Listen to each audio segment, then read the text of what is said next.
안녕하세요, 헤이월드입니다.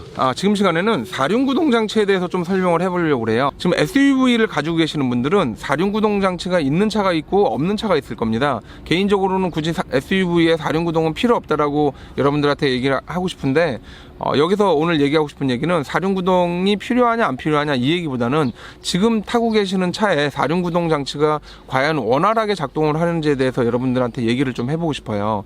사륜구동 장치가 원활하게 작동을 하는지 안 하는지는 전혀 모릅니다. 그러면 뭐 불이나 센서가 안 들어와 있어요. 그리고 사륜구동 장치를 여러분들이 거의 굳이 쓰지 않기 때문에 특정 시점에서 사륜구동 장치 버튼을 눌렀을 때 작동을 하는지 안 하는지 알 수가 없습니다. 언제 알 수 있냐고요? 겨울에 이제 빙판길을 달린다든가 아니면 진흙탕에 어떤 길에 빠졌다든가 이때 여러분들이 이 사륜구동 장치를 사용을 할 텐데, 그 전에는 모르죠. 그러면 그 전에 어떻게 할 수 있느냐? 이제 카센터에 가셔야 돼요. 카센터에 가셔가지고 차량을 리프트 위에 띄워놓고 이제 사륜 로우나 사륜 하이를 넣어봐야 돼요.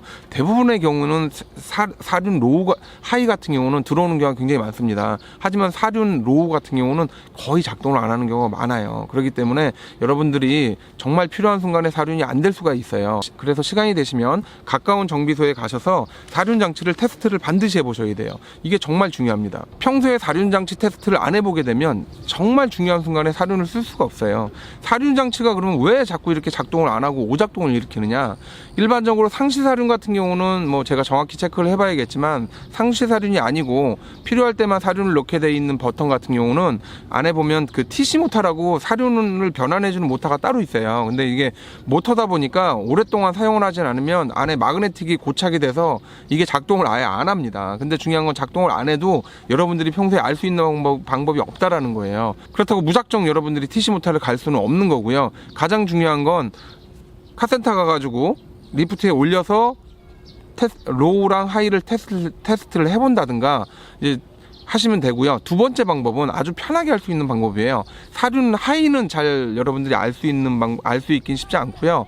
사륜 로우를 씁니다. 로우를 넣은 상태에서, 물론 사륜 로우를 넣을 때는 중립에서 넣거나 아니면 뭐 드라이브에서도 넣긴 하는데, 보통 뒤로 이제 한 5m 정도 갔다가 앞으로 이제 한 5m 정도 가게 되면 이제 사륜 로우가 굉장히 잘 들어가요. 그렇게 사륜 로우를 넣고 나서 핸들을 오른쪽이나 왼쪽으로 최대한 돌립니다. 이빠이 꺾는다라고 얘기하죠. 보통 최대한 돌린 상태에서 악셀을 밟아보세요. 그때 사륜을 넣게 되면 네 바퀴가 동시에 돌려고 하다 보니까 차가 이렇게 잘 못 가요. 밀리면서 약간 뭔가 좀 이상해요. 그렇게 이상한 느낌이 있는데, 그런 이상한 느낌이 난다라고 하면 사륜이 들어가는 거고요. 여러분들이 만약에 2륜을 넣은 상태에서 오른쪽으로 핸들을 최대한 돌린 상태에서 악셀을 밟아서 나가는 거랑, 사륜을 넣고 악셀을 오른쪽으로 핸들을 최대한 돌려서 나가는 상태랑 딱 비교했을 때 전혀 아무런 느낌도 없고, 뭐 바닥을 미끌면서 나간다는 느낌도 없고, 그렇다라고 하면 그런 사륜이 작동을 안 하는 겁니다. 그냥 사륜 불만 들어와 있는 거예요. 이런 경우가 너무 많기 때문에 제가 이렇게 말씀을 드리는 겁니다. 실제로 제가 저 뒤에 있는 베라크루즈 있잖아요. 베라크루즈 저 녀석이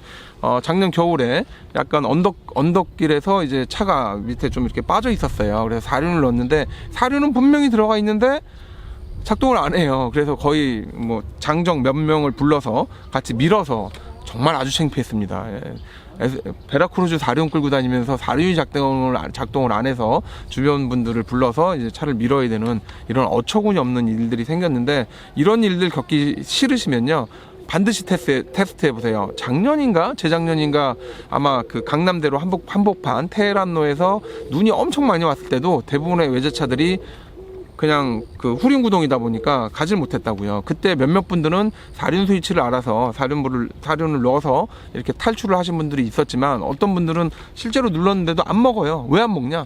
고착된 거예요. 고착되거나 기계장치들은 사용을 아예 안 하게 되면 절대 좋은 게 아닙니다. 어느 정도 적당히 사용을 해줘야 그게 길도 들고 그리고 나름대로 이게 작동이 되는 거지, 그 사람도 한 자세로 오랫동안 있으면 이게 굳어가지고 몸이 안 움직이잖아요. 그런 것처럼 기계장치도 적당히 어느 정도 운행을 하고 조작을 해줘야 그게 원활하게 작동을 하는 거예요. 거의 1년에 한 번, 2년에 한 번, 3년에 한 번 이렇게 사용을 하면 작동이 안 되는 경우도 되게 많다고 보시면 돼요. 지금 이 영상을 보시고 아침에 아니면 저녁에 차를 세워놓고 사륜 작동을 한번 해보세요. 해보시고 사륜이 안 된다라고 하면 미리 예방 차원에서 정비를 하시는 게 훨씬 좋고요.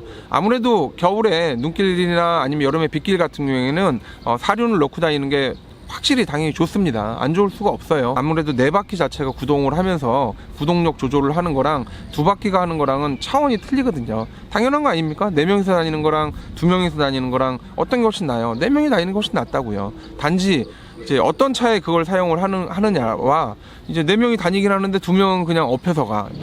우리 어렸을 때 있잖아요. 봉 같은 거 이렇게 들었다 놨다 하는 때 앞에 있는 사람이랑 뒤에 있는 사람은 들었다 놨다 하는데 중간 사람은 그냥 모션만 취하는 이런 모습들이 4륜구동차에서 생각보다 많이 일어나거든요. 여러분들 이런 점 알고 계시면 아마 4륜구동차 운행하시면서 굉장히 편하게 여러분들이 사용을 하실 수 있을 겁니다. 지금까지 헤이월드였고요. 다음 시간에 또 뵐게요. 안녕히 계세요.